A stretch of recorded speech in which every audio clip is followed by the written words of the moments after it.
Hey YouTube, it's the Libra Man coming at you. I want to talk to you about a couple things today. One being on Monday, January 22nd that just passed, I celebrated 34 years of recovery. And I felt it was only fair to let you guys know a little bit about my journey for those who have not heard my journey. I shared this a year ago with 33 years. That was my first time doing that on YouTube. So I wanted to talk a little bit about my early recovery, not too much about my addiction. I couldn't stop using. I had to seek help and I had to seek treatment. My sisters took me to treatment. It was detox and I spent 7 days there. And when I first got there, they said, hey man, if your blood pressure doesn't go down, you have got to leave. And of course, I didn't care because I was ready to go back and do what I was doing. But I went in a room and they set me there and I just felt something come over me. A feeling of, yeah, you got to stay here. And I went back out there, gave him my arm again, and my blood pressure had dramatically went down. Now, I know a lot of us don't believe in a power greater than ourselves. I do, and I believe that was something intervening, because as high as my blood pressure was, it should have never came down that fast. I thank God for that. I really do. So I stayed there for 7 days, left out, and when I left out, they told me that treatment, which was a 28-day program, wasn't going to start for 15 days. So I had 15 days that I had to stay out there and do the right thing. And although it was hard, I was able to maintain and do it. Went to treatment, and that's when I really started discovering who I am and who I wanted to become, and I started talking about a lot of the issues that I was having, way back before, not equating them to using, but just talking about things that I was sharing and what I was feeling. And a lot of those things came back to the fact that that had a lot to do with my using. And that's why I always tell people, if you have things from your past and you don't think that they affect you now, you never know until you get the help that you need for those things from your past. It was an amazing feeling that was lifted from me, a freedom that I didn't have to deal with everything that happened in my past. I had to only focus on the present. So I completed the 28-day program, and at the end of the 28-day program, they told us that only 2 people out of 28 was going to be here this time next year. And all of us had to make a response to them saying that. And when it got to me, and I wasn't being arrogant, I had to have this type of confidence that I was going to do this. And what I said was, it's going to be me and somebody else. Dramatically, over a year later, at our Gaudentia celebration, it was just me and somebody else. I did the things that I needed to do in early recovery. I didn't go around people, placing things. I didn't talk to a lot of the people that I use with. I got a home group, I got a sponsor, I got a support group. I made coffee at my home group. I went to my home group early and stayed late. I utilized the 3 parts of the meeting, before, during, and after. And I began to develop a foundation in recovery, which is very important.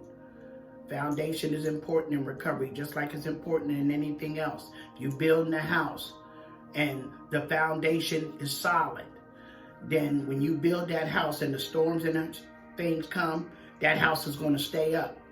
But if you didn't build that foundation solid, that house is going to tumble over. And so will you in your recovery if you don't have a foundation. I had people that loved me, people that checked on me, I checked on them. We went to meeting together.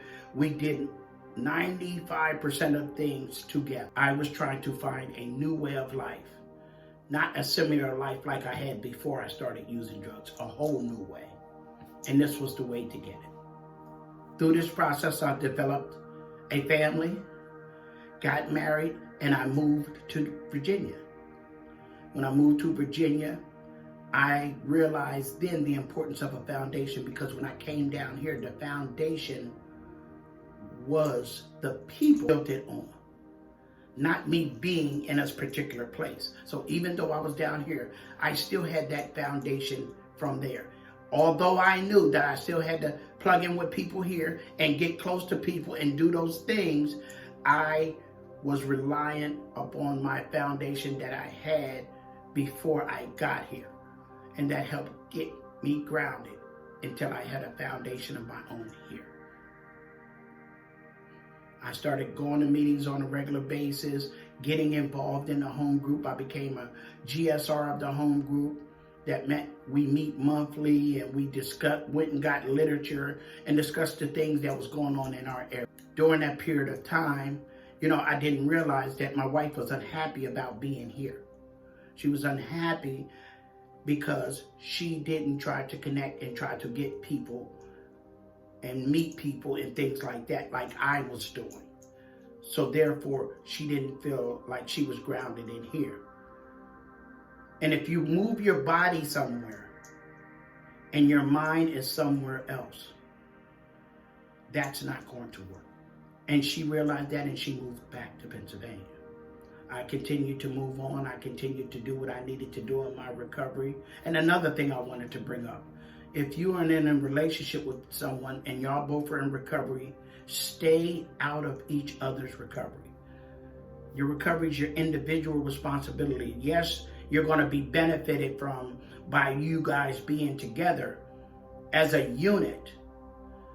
But her meetings are her meetings. How many times she reads her book is her business. How many times she calls her sponsors her business. Focus on your recovery.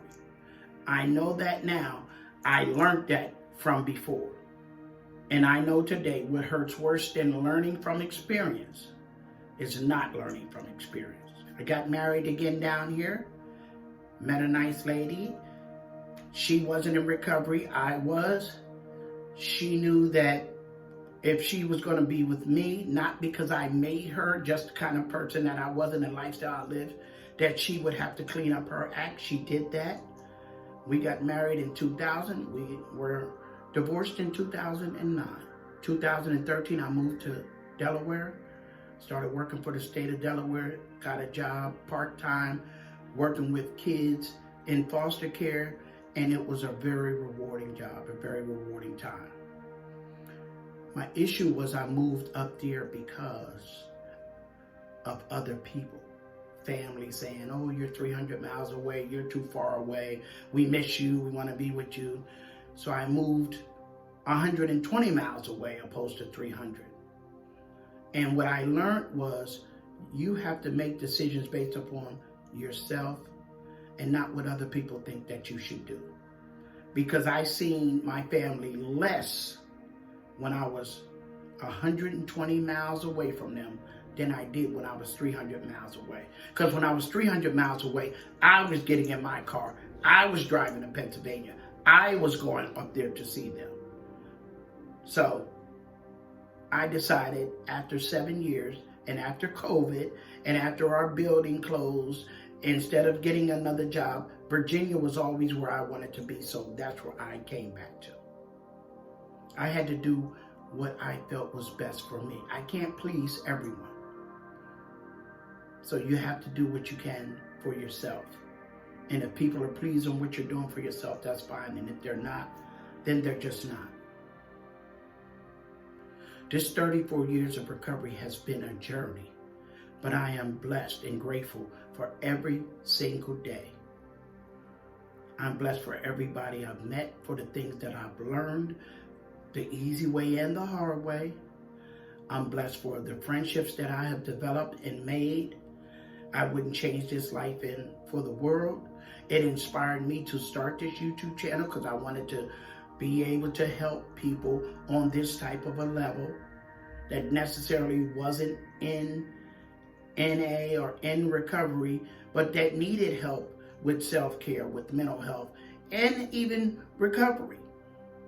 So that's why I chose to have a platform here. And that's why I'm still here today, celebrating 34 years of recovery. you like anything I said in this video, hit the like button, hit the subscribe button, leave the comments, and Libra Man is out.